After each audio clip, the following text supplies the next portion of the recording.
Self-aware leader, Jason Rigby here, talking to you, coming back off of a much-needed work trip. Super excited about that. Went to Miami, had fun. Shot across, I got to tell you guys this, shot across to the Gulf Coast side of a town called Naples. Amazing, guys. An amazing city. I was shocked at how much I love Naples. And going back there for sure, 100%. Like the Gulf side a lot. Super cool. So if you haven't gone to Florida, you should. I think it's awesome. I'm from there. So even though I live in Albuquerque, New Mexico, I always try to go back as much as possible.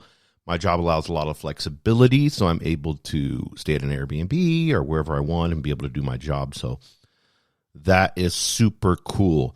Today, guys, I want us to get into something that you may have heard before, of course, but it hit me pretty hardcore for real, like being honest with myself. And as self-aware leaders, that's the whole idea of being self-aware, is trying to get past all the bullshit, trying to get past all the masks, trying to get past the ego, all the little trauma and lies that we've told ourselves so that we can kind of halfway deal with ourselves, to then becoming a leader and having to serve others. And then that leadership throwing itself back at you and showing you how you're not good enough, or how bad of a leader you are, or, you know, this situation, I don't know how to do this. I don't know how to handle this. I fucked this up. You know, I'm middle management and my boss is an asshole, whatever it may be. But this week I stepped onto a plane, and the all too familiar safety briefing over and over again. We always heard that. But she said, in case of emergency, please secure your own oxygen mask before assisting others. And then she was making a joke, and it was awesome. I like when they joke around. But her next words hit me. She said, even though this trip is to Miami, I don't want to see any of you underwater. And I begin to think about that. In the heart of leadership, among its demands and our drive, that trauma-filled drive to serve, which I think a lot of us just staying busy as we don't want to take the time to be self-aware. But in that drive, and we perceive it to be noble, is a paradox. And in this paradox, we must sometimes withdraw to truly give. And I know this flight attendant's instruction, secure your own oxygen mask before assisting others. But as leaders, this is a principle that we should live by. This is something that we should understand, that nurturing our own spirit is the most generosity towards ourselves, is the most generous act we can perform. Not just for us, but for the teams that we serve, for our family, the loved ones, our partner, our spouse, our children. When we nurture our own spirit, we can begin to understand what it takes for us to be at our best. But when we deplete ourselves, it's not just us. See, this is the lie. It's not just us that suffers. It's not just our personal energy bank that suffers. But if you really think about it, our clarity dims when we're running low. Our empathy wanes. And our ability to inspire becomes strained, doesn't it? We don't focus on the vision anymore. We're focused not on the macro. We're focusing on the little micro things that haven't got done yet. We're focusing on what people haven't done, not what they've done and what they can do. Clarity. So important in leadership, isn't it? But that begins to dim when we begin to get into the fog or into the weeds. We're not sitting on the mountaintop, are we? And I know we don't mean to, but we offer a diminished version of our leadership potential to others. I want you to think about that. When you're not nurturing your own spirit, you offer a diminished version of your leadership higher self potential. Yet, when we prioritize our own wellness, and this isn't something that you do as a luxury when you are feeling totally drained. No, this is a sacred responsibility for yourself. This is something that you daily work on and do. When we begin to prioritize our own wellness, mentally, spiritually, physically, emotionally, that wellness of who makes us whole, something profound happens. We refill our inner reserves. I want you to understand that. We refill our inner reserves. Just as a wellspring nourishes the land, we become sources of resilience, wisdom, and unwavering compassion for those that we lead. Do you get that, guys? We begin, as we're filled, as we're not running dehydrated and dry. I'm using this as a metaphor, even though many of you are, most people are dehydrated. But when we begin to have this wellspring and water is overflowing for us, then that dry and barren land that is those that look to us for leadership, that begins to foster. And we begin to put water on that ground. Do you not think that resilience, wisdom, and compassion can come from your higher self? Now, you may think it's God or what Holy Spirit, whatever you want to call it. Resilience. As a leader, we all want to have that peaceful resilience, don't we? Wisdom. We all want to be able to make the decision quickly in that time of need, to be able to handle a problem that two employees may have, and we give a super wise answer. And then compassion.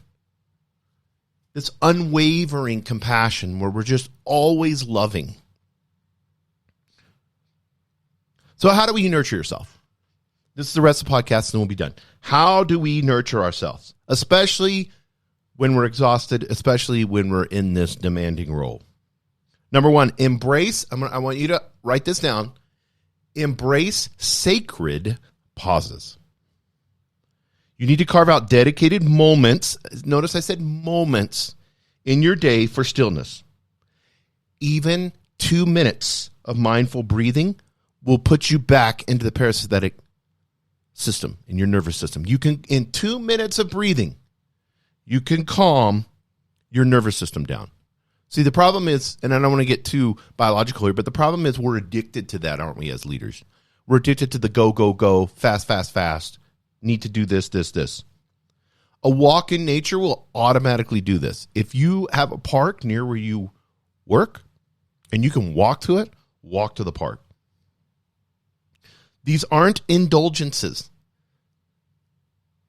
This is an act of replenishing the well from which you give. I want you to think about this. For me to be the best, I've got to take care of myself first. I have to put the oxygen mask on first. The oxygen that I get is from me not being so caught up in fight or flight. You've got to be able, as a self-aware leader, recognize when you're in fight or flight. You cannot lead from fight or flight. Sometimes that helps in emergencies. That's what it's for. But we're not made, our adrenal glands are not made to be going 100 miles an hour. And you're short-sighted when you're doing that. You have blurred vision. I mean, the list goes on and on biologically. You feel like your body feels like it's running from a cheetah in the savannah. That's not the way to lead. So embrace sacred pauses. Number 2, discover joy's power. Actively fill your life with what brings you true joy. Does tying flies and going fly fishing, why aren't you doing that as many times as you can a week? 2, 3, 4 times a week. Go fly fishing. Vacationing, why haven't you already have that all scheduled out for the whole year? And that's set in stone. It's permanent. You'll tell your boss, adios. I'm not working here unless I take these vacations. Maybe you have flexibility and you can vacation. Why aren't you on a vacation right now? Why aren't you in Thailand or someplace and you can work? Go to Vietnam, work for $1,000 a month. You can live for $400 in a nice apartment. What makes you happy? Is it your children that give you true joy? Carve out their schedules and those are non-negotiables. Trust me, your employee wants you. You're just giving, and just giving, and not having a conversation with your boss saying, hey, I need to replenish myself. I'm giving. I'm running on fumes as a leader. I need to do these things. These things are important to me. From there, you're going to see a different form of leadership. So I've worked for you for 5 years. You need to trust me in this. Yes, I'm not going to be available, but Susan or Bill is here to help. However you have to do that, discover joy's power. What brings you true joy? Is it fishing? Is it hiking? Is it jiu-jitsu? Is it cooking? What is it? Write a list of things that give you true joy. Serving at a homeless shelter. I don't know what it is for you, but what gives you true joy? You need to write the list down, and then that is the first things that you put in your schedule every single week. Be proactive, not reactive. The big rocks, remember? Stephen Covey talked about that. These big rocks are the non-negotiables. Those are the things that give you true joy. This isn't about frivolous escapes, but it's about honoring, get that word, guys, honoring the unique things that light up your soul. A joyful leader radiates inspiration. I'm going to say this again. I want you to listen to me. Listen to me, guys. If you guys are tune me out for a second because you're driving or whatever, you just heard my voice, listen to this part. A joyful leader radiates inspiration. Discover joy's power. Number 3, boundaries as love. Saying no with grace can be the most loving act you can do for yourself. Saying no with grace is the most loving act you can do for yourself. It protects your energy for the tasks that truly need your unique leadership. If you're too busy in the weeds doing all the micro stuff, you don't have time to cast vision in the macro. You're a leader, not a doer. Stop doing. You shouldn't be doing anything anyways. If you're doing tasks, then you're not leading right. And I've talked about this over and over again with coaching. All day long, you should be coaching others and working with them and solving problems and giving time to others. You're like, well, you don't realize all the tasks I have. Yeah, because you haven't delegated. Well, they won't do a good job. Well, that's because you're not a good leader. You see how that works? You should be delegating everything. Well, what do? You're constantly having meetings, coaching people, having team meetings, casting vision. You're like, well, how does that even work? And I don't want to get too heavy. You say, hey, I don't have anything going on this afternoon. So Jill, Ben, Susan, Shaniqua, I'm going to bring in my office separately, and I'm going to have a conversation with them. How's it going? What's going on in your personal life? How's this or this, or I heard about this, and I'm not talking about prying. I'm talking about I'm joyful, I'm happy, and I want to have a conversation because I love these people because I serve them. What can I help you with? Is there anything I can help you do? Do you need direction in anything? Asking those questions and then listening. Then, of course, I'm going to throw this in there every time, guys. Always say, and what else? Oh, really? You need help with this, and what else? Then really listen, because the what else is really what the problem is. Coaching, that's what you should be doing. 80% of your time should be spent on coaching others, having team meetings and coaching them in those team meetings and letting them take ownership, because if they take ownership, they're not being told what to do. They create the action plan of what needs to get done. Then they're going to take ownership and they're going to do it. And then you don't have to do it. If you tell somebody to do something, then it's just the boss's list of what needs to get done. Take the time to have a meeting and let them create. And it'll be better than what you came up with anyways. It always works that way. It's really funny. Number 3, boundaries is allowed. Saying no with grace. Train yourself and your team to respect your boundaries. Train yourself. Say, hey, if you do coaching enough and you have a lot of coaching, you don't have problems with people interrupting you because they're already talking to you. And they know they have an opportunity every Tuesday or every 2 or 3 days or whatever it is when you're having conversations, because you're bringing your employees in all the time to have coaching sessions with them. You look a little discouraged, Ben. I've got a 1 to 1:30. Why don't you come in? Let's do a little coaching session. You know what will happen is your employees will come to you and say, hey, boss, can I get some coaching today? I'm kind of feeling down. That's a good leader. That's what you need to do. And they will respect your boundaries if you do it. If you're constantly not giving clarity, if you're constantly not giving the vision, if they don't have any ownership of anything, then they just got to rely on you all the time to know what to do next. What do I need to do next? Oh my God, this person's irritating. I can't handle it. Well, what do I need to do next, boss? What? I have no direction. I need you. I don't have time right now. Blah, blah, blah. That's normal. That's how normal leadership works, and it's wrong. It's not loving. One, it's not going to help you. Next, seek growth with humility. Number 4, there are always more to learn, more ways to see.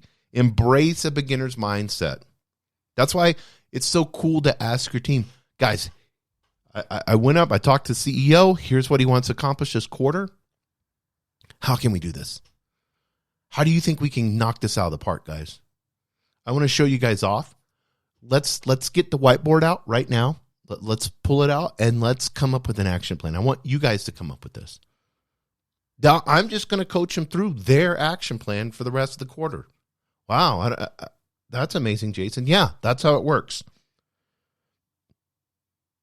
Embrace a beginner's mindset. Seek out mentors. Engage in personal development. This isn't about striving, but expanding your capacity to serve. You listening to music. Now, some music, I'll listen to songs and stuff like that sometimes to pump me up. But majority of my Spotify is podcast. I want to always be learning. Always be learning. And then number 5, honor the body temple. Your body is integral to your leadership. Mindfully nourish it with healthy foods, movement, and rest. That's what the body wants. Longevity experts say this. Healthy foods, when you're eating junk food or you're being reactive, you're letting somebody else, your team, you're not setting the example at work.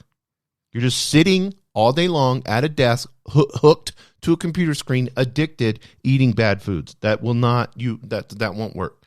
You've got to be moving. Get a standing desk. Have a table where you do coaching. In your office, get a standing desk. Then you have a table, a round table, a little square table with 2 chairs, or you can get a little couch and a chair and sit it next to it. No matter how small your office is, you can still do this. You can have 2 chairs sitting there and a little tiny coffee table for people to put, coffee or sodas. I used to have a little fridge, and I would offer people, hey, you want a Coke Zero? Do you want a tea? Do you want a seltzer water? I'm there to serve, right? And then we're going to sit there, but I'm going to stand at my standing desk. I'm not going to sit. I need to move and rest. And you'll burn tons more calories just standing there. Plus, it'll allow you to not just sit there needlessly and look at stupid stuff online. Healthy foods, movement, and rest. A vibrant body steadies your spirit against all the craziness and the storms that go on at work. Then last, number 6, community as sustenance. We are not meant to lead alone. Nurture a circle of trusted friends, colleagues, or mentor, people that you can be vulnerable with, people that you can receive honest feedback, people that will give you authentic, loving support. Remember, guys, this is a journey, not a destination. Some days will be harder than others. Embrace self-compassion. The most crucial skill for any leader is to embrace self-compassion. Be gentle when you fall short. Then have resolve to say, hey, I need to gain clarity on myself. Let me refocus. So this is what I'm going to do. I'm going to take an hour lunch today, and I'm going to go for a quick little hike, or I'm going to walk around the park real fast, or I'm going to go get a salad. In fact, I'll take Jennifer with me, and we'll eat salads together, and I'll have a coaching session because she asked me that earlier, and I'll just take her to lunch. I do lunches, never eat alone, I love going to lunches. Hey, boss, you want to get a salad today? Whatever it may be. Maybe you ask the CEO that or the CFO. Just as a flight attendant reminds passengers of the safety priority, bring gentle reminders to your own mind. The world needs leaders who operate from wholeness, presence, and a heart overflowing with love. Let's choose to model that. This is what a self-aware leader is. Starting with how we love ourselves. And I want to tell you guys this. Each time you put your own oxygen mask on, you grant permission for your team and those you serve to do the same. And guess what happens? We all rise together.